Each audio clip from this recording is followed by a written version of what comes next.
5 mitos mengerikan di Indonesia.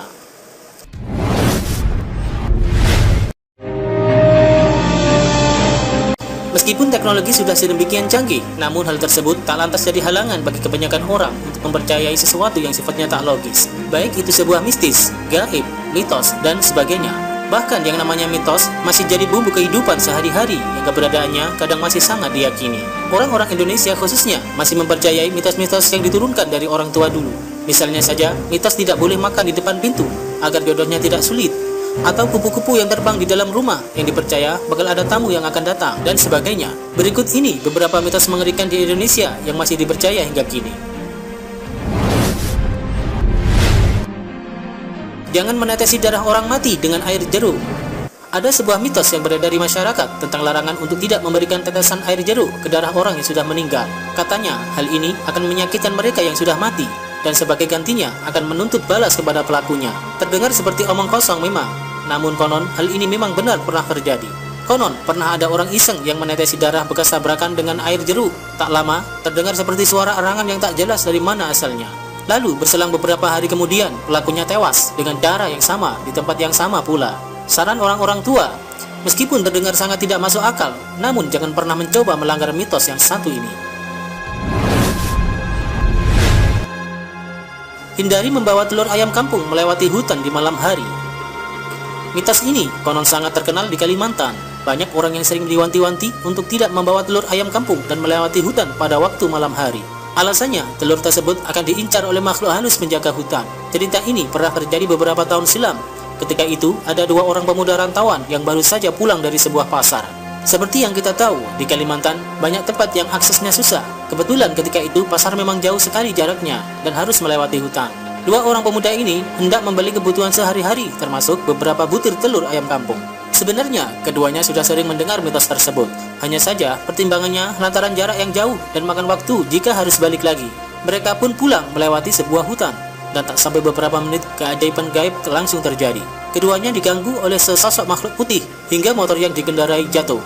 Ngerinya, saat itu, makhluk tersebut nampak mengorek belanjaan dan memakan telur tersebut dengan menjijikkan. Jangan melangkahi pohon bambu yang menunduk saat maghrib.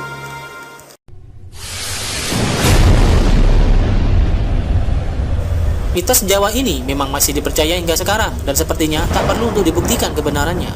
Melangkahi bambu yang merunduk saat maghrib konon akan membuat kita menghilang secara misterius. Menghilang karena diculik oleh makhluk halus dan mungkin tak akan pernah kembali. Lagi-lagi, mitos ini konon memang pernah terjadi. Kejadiannya sendiri dialami oleh seorang bocah asal Kebumen beberapa tahun lalu.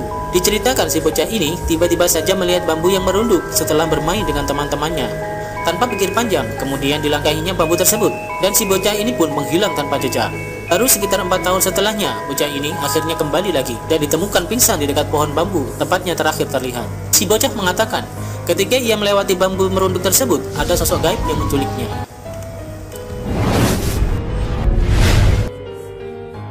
Jangan pernah menyanyikan tembang durma. Lu mau nampi